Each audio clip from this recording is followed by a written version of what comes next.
बिस्मिल्लाहिर्रहमानिर्रहीम अस्सलाम वालेकुम। आज आप लोग के साथ बहुत ही मज़ेदार बनने वाले आलू पुलाव की रेसिपी शेयर कर रही हूँ।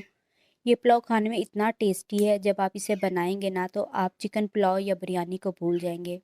बहुत ही टेस्टी सा ज़बरदस्त ये पुलाव बनकर तैयार होता है। बनाना इसे बहुत ही ज़्यादा आसान है। सारा तरीका मैंने आज की वीडियो में स्टेप बाय स्टेप आपको बता दिया है। जब आप इसे बनाएंगे ना तो इंशाल्लाह रेसिपी आपको बहुत पसंद आएगी। तो चले मज़ेदार सा आलू पुलाव बनाना शुरू करते हैं। आलू पुलाव बनाने के लिए सबसे पहले इसकी यखनी तैयार करेंगे। एक बर्तन में 2 गिलास आपने पानी ले लेना है। एक दरमियाने साइज़ की कटी हुई प्याज डाल देंगे। 5 से 6 जवे इसमें हमने लहसुन के डाल देने हैं। कुछ खड़े मसाले इसमें डालेंगे। 1 चम्मच सूखा धनिया, 1 चम्मच सौंफ, 1 चम्मच ज़ीरा, 2 बादियान के फूल, 2 छोटी इलायचियाँ, 3 से 4 लौंग, 1 जावित्री का फूल डाल देंगे। एक हमने इसमें बड़ी इलायची और 2 से 3 टुकड़े दालचीनी के डाल देने हैं।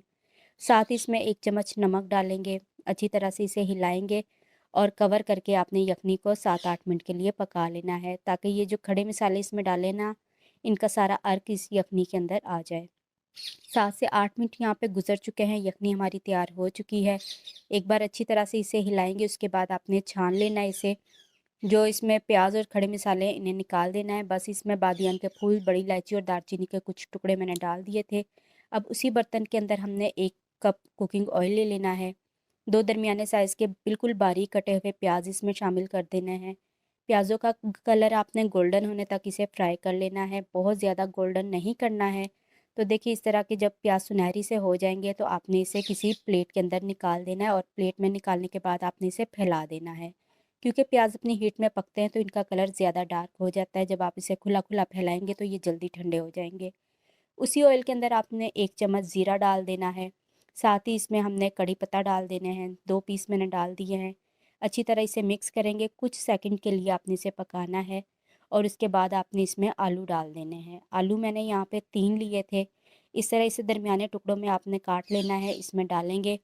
3 से 4 मिनट आपने आलू को ऑयल के अंदर फ्राई कर लेना है। जब आलू ऑयल के अंदर अच्छी तरह से फ्राई हो जाएंगे तो ये हाफ कुक हो जाएंगे। तब तक आपने इसे पका लेना है। तो यहाँ पे देखें आलू तो हमारे अच्छी तरह से फ्राई हो चुके हैं। अब 1 चम्मच आपने इसमें अदरक और लहसुन का पेस्ट डाल देना है। अदरक लहसुन का पेस्ट डालने के बाद आपने इसे तकरीबन 1 मिनट तक अच्छी तरह से पका लेना है, ताकि जो अदरक लहसुन की स्मेल होती है वो ख़त्म हो जाए और ये भी थोड़ा सा भून जाए। साथ ही इसमें आपने 1 से 1.5 चम्मच सब्ज़ मिर्चों का पेस्ट डाल देना है। 5 से 6 सब्ज़ मिर्चें लेकर पीस के मैंने इसमें डाल दिए, क्योंकि लाल मिर्चों का हम इस्तेमाल नहीं करेंगे, उसकी जगह आपने सब्ज़ मिर्चें डाल देनी है। सब्ज़ मिर्चों को भी 1 मिनट तक आपने फ्राई कर लेना है। अब इसके अंदर मैंने 3 टमाटर ले लिए थे, इस तरह इसे छोटे टुकड़ों में काट के डाल दिया है। साथ ही इसमें 1 चम्मच नमक डाल देंगे, 1 क्यूब हमने चिकन क्यूब डाल देना है इसके अंदर। अच्छी तरह से इन सारी चीज़ों को आपने मिक्स कर लेना है। जब टमाटर हल्के से सॉफ्ट हो जाएंगे उस तब तक आपने इसे पका लेना है। चिकन क्यूब भी अच्छी तरह से इसमें आपने मिक्स कर लेना है। तो यहाँ पे देखिए टमाटर हमारे गलने शुरू हो चुके हैं। तो बस 2 से 3 मिनट आप इसे पकाएं, और उसके बाद आपने इसके अंदर जो हमने यखनी का पानी बना के रखा था वो डाल देंगे। तो ये सारा आपने इसके अंदर डाल देना है। ये तकरीबन 1.5 गिलास रह गया था, ये इसमें शामिल कर देंगे। अब एक मैंने लीमू ले लिया है, छोटे साइज़ का था, ये मैं इसमें पूरा लीमू निचोड़ के डाल दूँगी। इससे चावल बहुत ही खिले-खिले बनेंगे और चावलों का जो कलर है वो बिल्कुल वाइट आएगा। साथ में इसमें मैंने 4 सब्ज़ मिर्चें छोटे साइज़ की डाल दी है, और जो हमने प्याज़ फ्राई करके रखे थे ना वो इसमें हमने थोड़े से डाल दिए हैं। थोड़े से पुदीने के पत्ते डाल दिए हैं, आप सब्ज़ धनिया भी साथ इसमें डाल सकते हैं। हम सब्ज़ धनिया का इस्तेमाल बाद में करेंगे। अच्छी तरह से इन सारी चीज़ों को मिक्स करना है। मिक्स करने के बाद इसमें हमने चावल डाल देने हैं। चावल यहाँ पे तकरीबन मैंने 1.5 गिलास के करीब लिया था। 1.5 गिलास ही हमारी यखनी थी। अच्छी क्वालिटी का मैंने चावल लिया है। चावल आप अगर अच्छी क्वालिटी का लेंगे तो बहुत ही ज़बरदस्त बनेगा आपका ये पुलाव। इसे आपने मिक्स कर लेना है। मिक्स करने के बाद आपने इसे कवर कर देना है। जितना भी पानी है, पानी आपने सारा ड्राई कर लेना है। अगर आपको लगे कि नमक कम है तो आप इसमें नमक और भी डाल सकते हैं चेक करके। मैंने भी इसमें थोड़ा सा नमक शामिल कर दिया है। अब इसमें नमक बिल्कुल परफेक्ट है और डालने की ज़रूरत नहीं है। कवर करके इसे मैं पका दूँगी। कवर करके इसे हमने पका लेना है, ताकि जितना भी पानी है सारा खुश्क हो जाए। तो यहाँ पे चावलों का पानी खुश्क हो चुका है।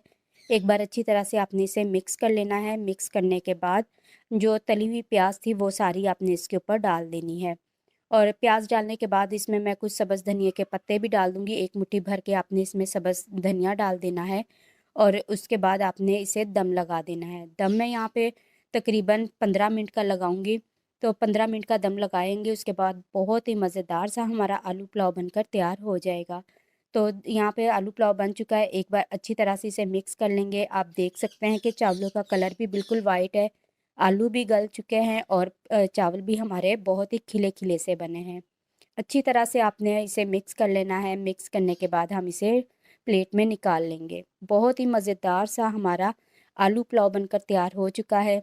अब आपको चिकन पुलाव बनाने की ज़रूरत नहीं है। इसी का टेस्ट इतना मज़ेदार है कि खाकर आपको मज़ा आ जाएगा। प्लेट में निकाल लेते हैं। थोड़ा सी इसे गार्निश करेंगे।